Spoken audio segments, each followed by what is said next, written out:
જય શ્રી કૃષ્ણ મિત્રો, આજે આપણે બનાવીશું પનીર ચીલ્લી ડ્રાય. આના માટે મેં એક કઢાઈ લઈ લીધી છે. કઢાઈને ગરમ કરી લેવાની છે.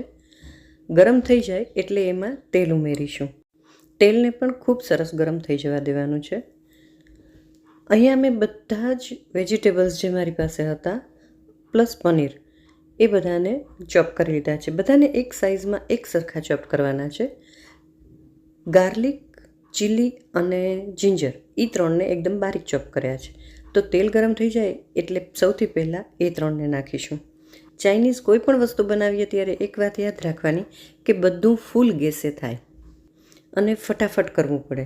તો સૌથી પહેલાં આપણે ડુંગળી, ત્રણેય કલરના કેપ્સિકમ નાખી દઈશું. જો ખાલી ગ્રીન હોય તો ગ્રીન નાખી શકાય. ગેસની ફ્લેમ ધીમી નથી કરવાની અને બધું જ સરસ રીતે સંતળાઈ જાય એ રીતે સાંતળવાનું છે. ચાઇનીઝમાં થોડોક ક્રંચ રહે ને એ રીતનું બનાવવાનું હોય. હવે આપણે આમાં સોસીસ ઉમેરી દઈશું. સોયા સોસ નાખ્યો છે મેં, શેઝવાન ચીલી સોસ છે એ નાખી દીધો, ટમેટો કેચઅપ નાખી દીધો છે, વિનેગર થોડું નાખશું, સ્વાદ પ્રમાણે મીઠું અને બ્લેક પેપર પાવડર એ બધું આપણે નાખી દઈશું.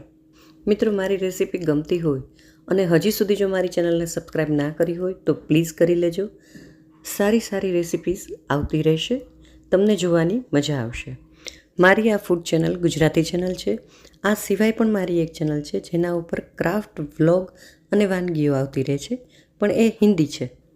તો મારી આ ચેનલ દીપ્તિઝ રસોઈ ગુજરાતીને જો હજી સુધી સબસ્ક્રાઈબ ના કરી હોય તો પ્લીઝ કરજો અને તમારા મિત્રોને પણ કરાવશો. અહીં મેં 1 ચમચી કોર્નફ્લોરને લઈને પાણીમાં મિક્સ કરી દીધો હતો, એ નાખી દીધું છે. તેનાથી થોડીક ગ્રેવી સેજ જાડી થશે. બધા મસાલા બધા વેજીટેબલ્સને એકદમ સરસ રીતે કોટ કરી લેશે. છેલ્લે ટમેટાં અને પનીર પણ મેં ઉમેરી દીધા છે.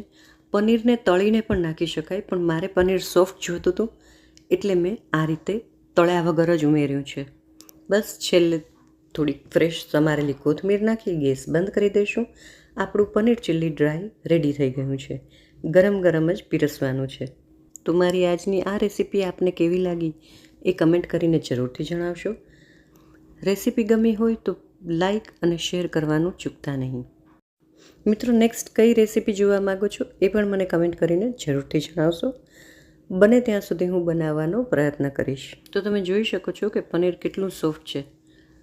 મને સોફ્ટ પનીર ગમે છે એટલે મેં તળ્યું નહોતું.